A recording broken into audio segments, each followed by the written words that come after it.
This is a Voyescape podcast.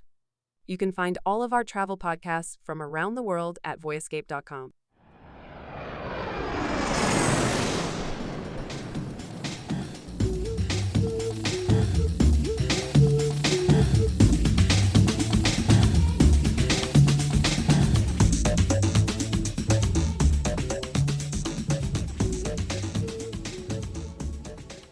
Everybody loves a road trip, and one in an RV going past glacial lakes, some of the most stunning mountain views in the world, and one of the best drives you can find. I can't think of anywhere much better to go. Today, we are heading out on a road trip through the Canadian Rockies from my home base here in Vancouver to Calgary, somewhere that you just were very recently, Tim.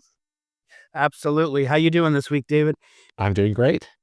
Good, good. Yes. Yeah. Just prior to the trip that I'm currently on, had a pretty amazing trip with Canadream, a Canadian RV company, and traveled from Vancouver to Calgary via the scenic route. Went west from no, not west, east. West would be the ocean. East from Calgary or from Vancouver, and then got off on Highway 3 and just wound through the valleys and the passes all the way out to Calgary. It was an amazing trip. So you say you took the back route. Tell us a little bit more about that. For people who aren't familiar with British Columbia, aren't familiar with the area? Well, first of all, how long of a drive is that? Getting from Vancouver to Calgary, how many days are we looking at to do this kind of a road trip? Well, yeah, so I was with a small group, two other people driving RVs, well, three people total, two other RVs. And we didn't just take the scenic route, we took our time. So, if you're to go straight through, my guess is you could probably do it a couple of days. But we decided to just meander, and ended up, I believe it was a total of 5 days that we were driving. And I'll tell you just right off the top that, I enjoy driving. I enjoy the open road. I mean, who doesn't? But I approached this trip driving a large vehicle like an RV with a great deal of fear and trembling. It was, I literally had a nightmare the week before the trip about me driving this giant vehicle and having a string of 30 cars behind me and just everybody honking their horns and feeling the menace of that. But it actually was not like that at all. And was absolutely spectacular, stunning, a beautiful trip. And you did this whole trip in an RV, is my understanding. So you guys were An camping out along RV, the way. yeah, yes. So it ended up being what I didn't know at the time of the nightmare was that the RV that I was driving was actually the smallest RV offered by Canadream, which is essentially like a van life type of RV. So it was more like an oversized van than anything else, but it actually had like a bench that folded down into quite a comfortable bed. It had the full two-door stainless steel fridge, stove, which I never used. And so really, kind of all the comforts of of home, probably the size of a studio apartment in New York City. But you were driving it, your drive came with you everywhere. So that was a new experience for me. And it was really a great way to see this part of the country. And for those who don't know British Columbia, and David, of course, the province much better than me, it being your home.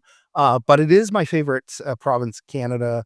It is undeniably the most. I mean, every province is beautiful in Canada. I really believe it. But the mountains. I mean, this trip took us, past rushing rivers and mountain lakes and up over high, alpine passes and all the towns along the way. No matter how small or how, by the wayside, all of them had character and things to do and interesting things to see. And so I want to talk about a few of those places along the way today.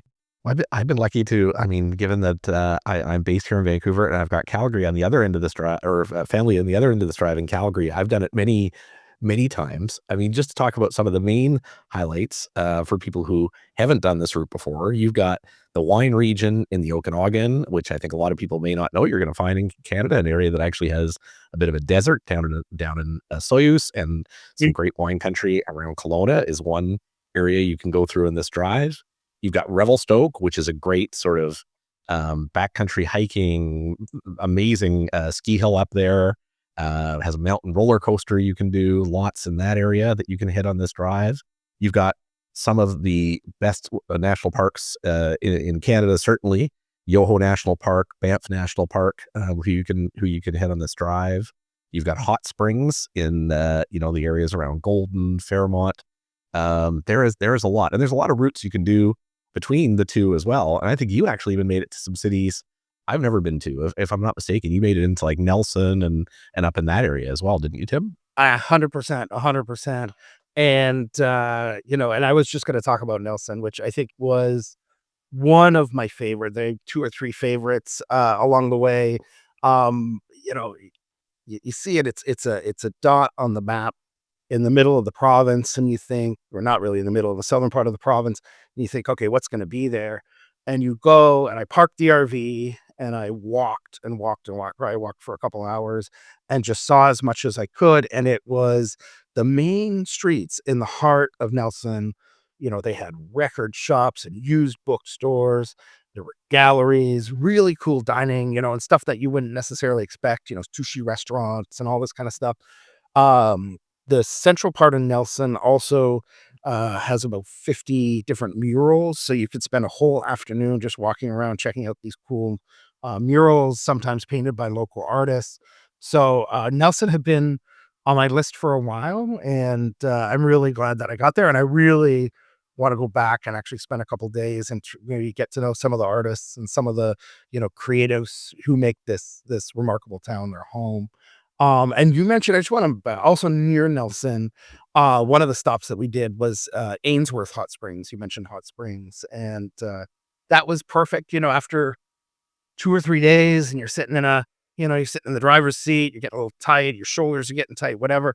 It was perfect. We went there on one of the mornings. It's not too far from Nelson, and it's been a place of healing for the local Indigenous people way back before, we can even imagine. And then, and it just had a view of the mountains and had this cool cave that you could go inside. And I've never really seen that before at a hot springs. And it was really a gathering place for local people. So ended up sitting there and just chit chatting with, people who came out from Nelson or people from other nearby places, and kind of bought a season's pass. And this was their morning hangout. So that was another highlight. Yeah.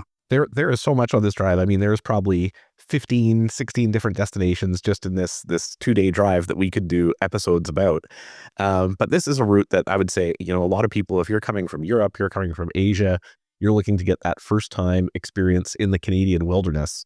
You're not going to Yeah. find anywhere much better to do that than this corridor, this Vancouver to Calgary drive.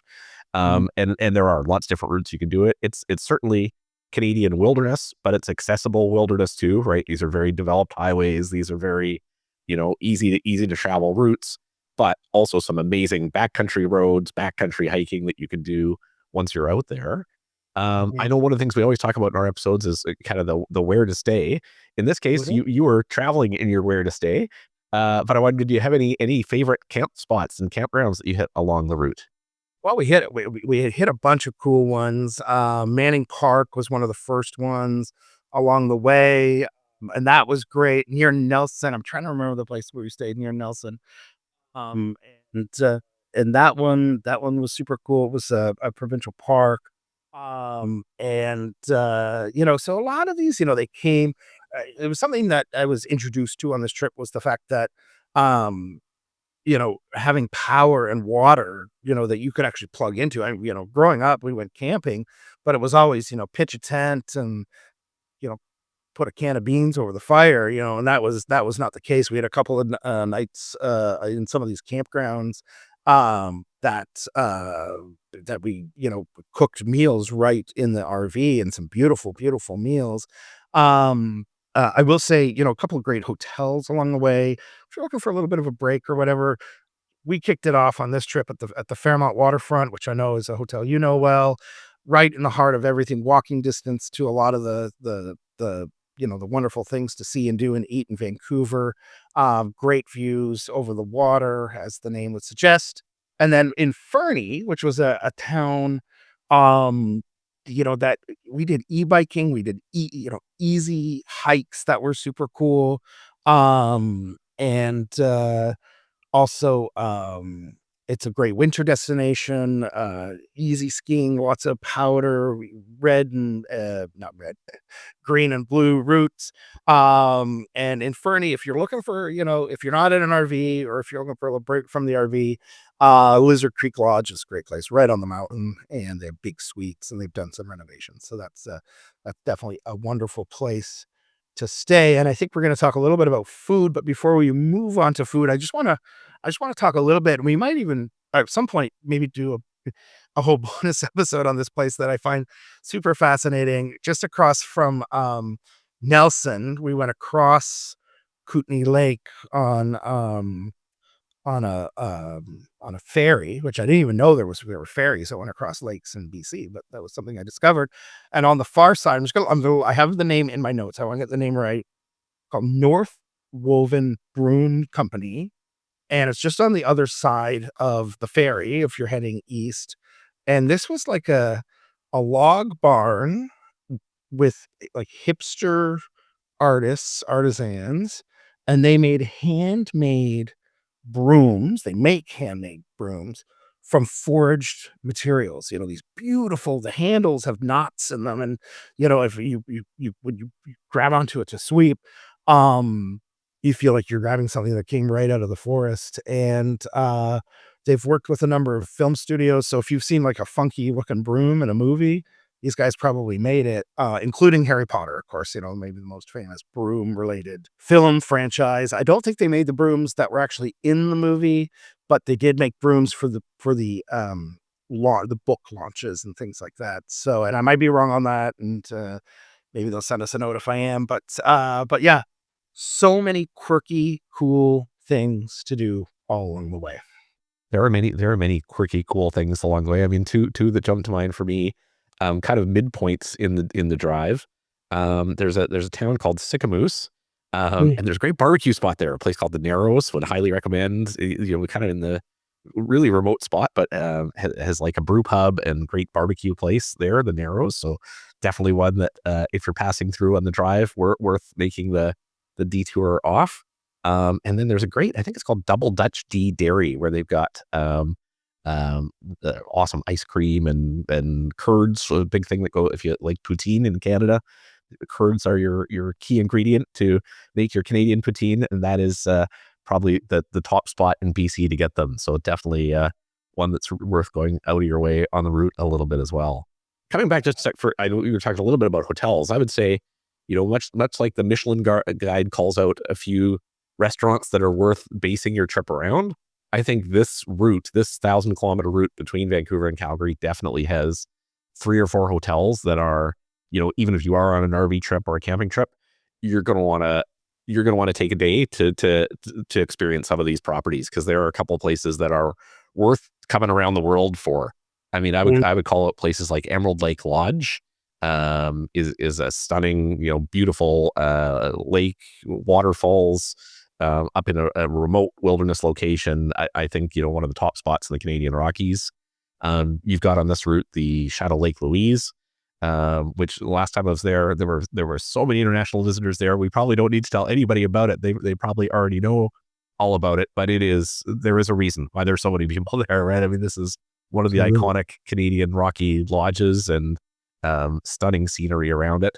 The Fairmont, Banff Springs. I mean, Fairmont has all these iconic, what used to be CP hotels built, 150, 200 years ago. Incredible luxury properties there in the Rockies. I mean, those would be just 3. I could probably name 30 more beautiful hotels in this area that would very much be worth basing a trip around just to come to those hotels. Absolutely. No, I couldn't agree more. I've stayed at all those properties. Banff Springs, I spent a whole week there once writing an article about the most haunted hotel in Canada. So I ended up walking around with night watchmen and trying to find goats and things like that. And I wrote an article about that. And Shadow Lake Louise is so beautiful. I mean, so beautiful. I did a Voyager canoe, and you go out on the lake and it's just that electric blue lake and just completely surrounded by mountains. And so we didn't this southern route, we didn't do Banff and Lake Louise, but I've been there a number of times on past trips, and it's a beautiful, beautiful part of the world. I'm just going to shout out, we're talking about food and drink. Well, what do I have here? Just I'm going to maybe just do one or two. And you're going to, David, I want you to correct me on my pronunciation here if I'm wrong. Near Karamios. Am I saying Karamios? I believe that's right. Karamios, yeah. I know the place you're talking about for sure. In the Similkameen Valley? The Similkameen Valley, absolutely. Okay. Yeah. Okay. They have a place, I had lunch at a restaurant called Row 14, which is literally surrounded. One side is the road, the other three sides is a farm, and it's this regenerative organic farm. And most of the ingredients that they serve in their food, and it's good road trip fare. I mean, I think I had a cheeseburger and it was one of the better cheeseburgers I've ever had. Most of it's sourced, 500 meters from where they cook it and serve it. So that was cool. In Osoyoos, Over the Fence Winery was this wonderful little winery owned by a young, energetic couple, and they do tastings outside of this gazebo they have. And again, you're just surrounded by the mountains. And I guess one last place I'd mention is in Fernie, the Himalayan Bistro. It is Fernie. Again, small town, ski town. And this is beautiful, beautiful South Asian cuisine. We met the chef and owner. Butter chicken is one of my favorite things in the world, and they made one of the better butter chickens I've ever had. So that was also, so you got a lot of great places to eat along the way as well. And there's a few iconic places that I think a lot of overseas tourists coming doing this route, everybody goes to Banff, and you absolutely should go to Banff. Like it's definitely should be on the route. But there's a couple of places that we've touched on briefly in this episode that I think not as many people necessarily seek out, that I would highly recommend if somebody's planning this trip.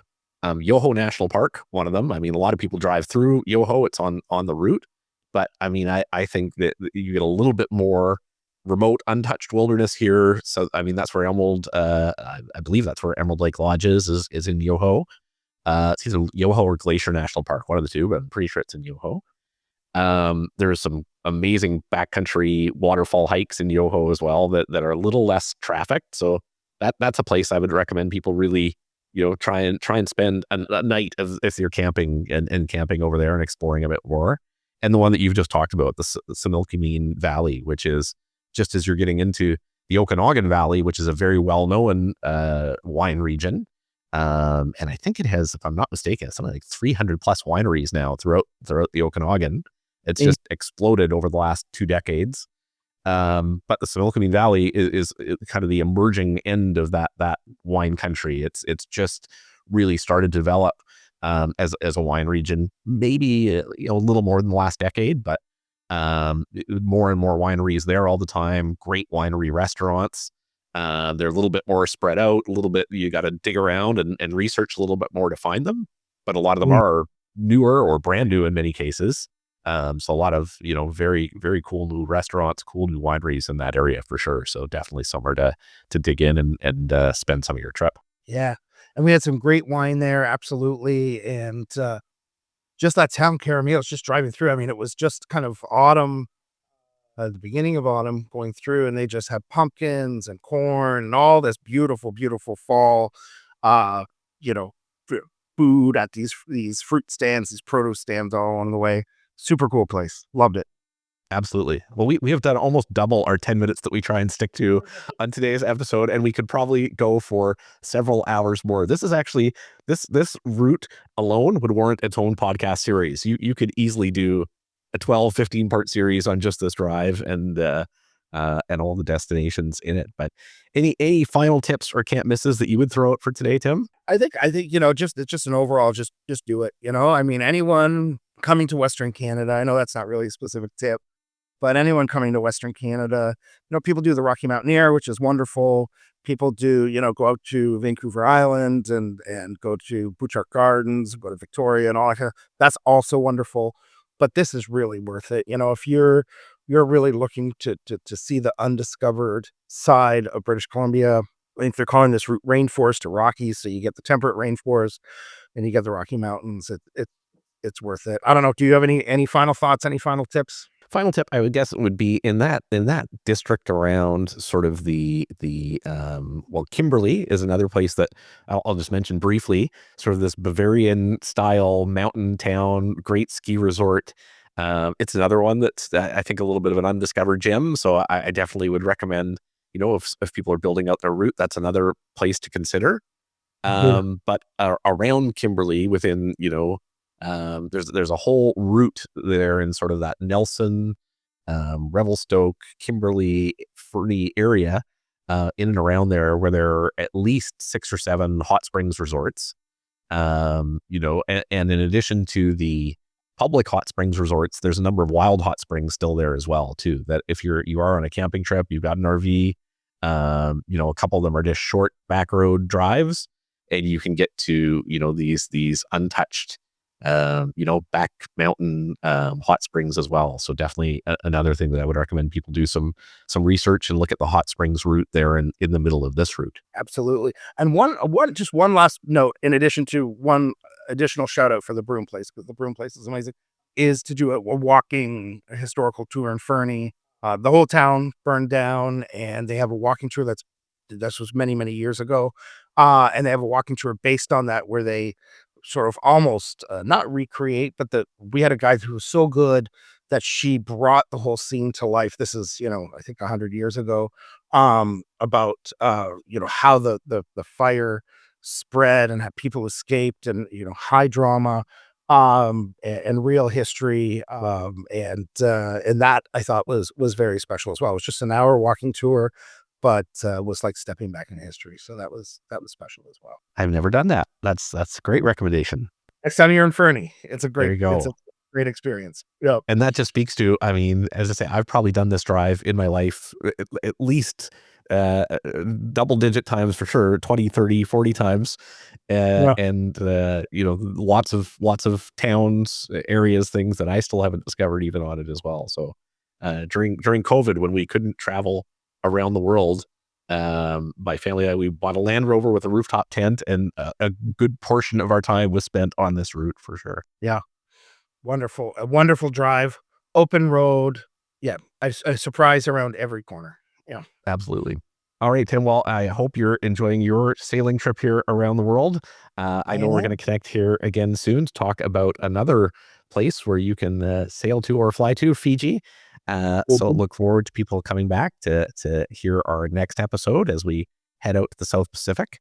And if you're enjoying the podcast, it's hugely helpful to us if you can go on to the Spotify store, on the Apple Podcast store, or wherever you're listening to us, drop us a review or a rating, and hope you'll come back to hear a little bit about Fiji as we come back next week. Absolutely. Looking forward to it.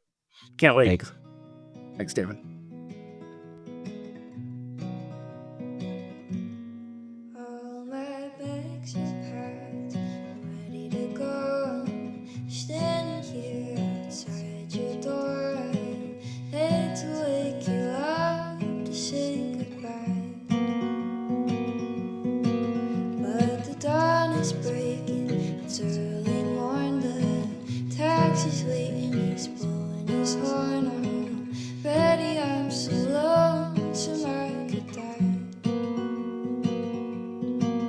So